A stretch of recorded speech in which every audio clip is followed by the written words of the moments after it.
Hello everyone, welcome to learning science. आज का topic है डाइकोरिज्म। आज हम जो है डाइकोरिज्म के बारे में पढ़ेंगे। Dichroism is the property of certain materials to absorb the light with E oscillation of the electric field vector along certain unique direction and to easily transmit the E oscillations along the perpendicular direction। डाइकोरिज्म जो है वो कुछ materials का property है जिसमें जो electric field vector का oscillation जो है एक यूनिक डायरेक्शन में अब्सॉर्ब होगा, यानी कि इस मटेरियल में सिलेक्टिव अब्सॉर्प्शन होगा और उससे जो परपेंडिकुलर डायरेक्शन है उसमें जो इलेक्ट्रिक फील्ड वेक्टर है वो जो है ट्रांसमिट होगा। Thus the dichoric materials can be used to polarize light by selective absorption of E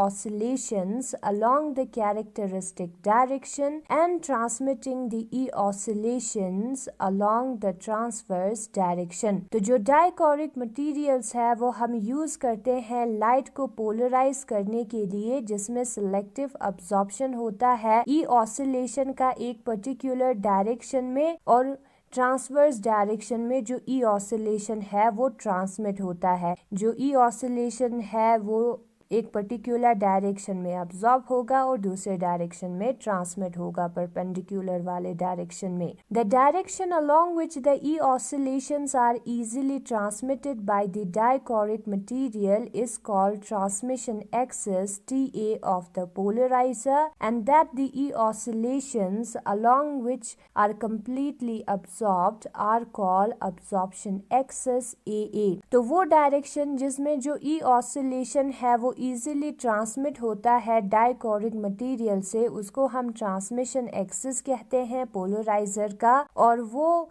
direction जिसमें जो ई ऑसिलेशन है वो कंप्लीटली अब्सॉर्ब होता है उसको हम कहेंगे absorption axis. The most commonly used dichroic materials are H sheet polarizers invented by Edwin H Land in the year 1938। और जो most commonly used dichroic material है वो है एच शीट पोलराइड्स, जिसको एडविन एच लैंड ने invent किया था 1938 में।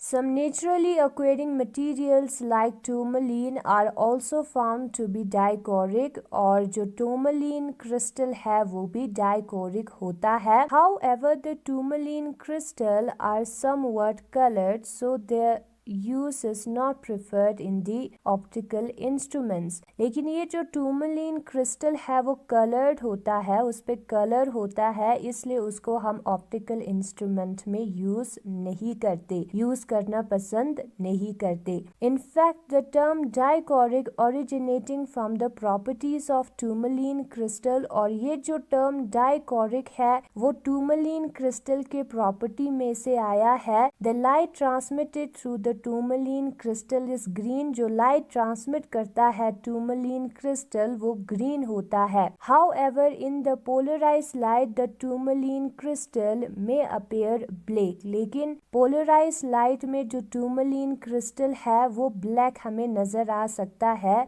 सो the crystal was term as dichroic meaning two colours. तो जो क्रिस्टल है टूर्मलिन क्रिस्टल वो हमें ग्रीन नजर आता है और जब पोलराइज्ड लाइट होता है तब हमें वो ब्लैक नजर आता है। तो इसका मतलब यही हुआ कि ये जो क्रिस्टल है उसके पास दो कलर है, that is dichroic. The dichorism requires that the electrons in the material must be free to respond to the electromagnetic waves oscillating in one direction than in the transverse direction। तो dichorism में क्या होना चाहिए, जो electron होता है material में वो जो है रिस्पॉन्ड करना चाहिए इलेक्ट्रोमैग्नेटिक वेव से, जो कि एक डायरेक्शन में ऑसिलेट हो रहा है ट्रांसवर्स डायरेक्शन को छोड़ के। ठीक है, दिस में not because in non metallic substances और ये जो है नॉन मेटेलिक सब्सटेंसेस में नहीं होता है।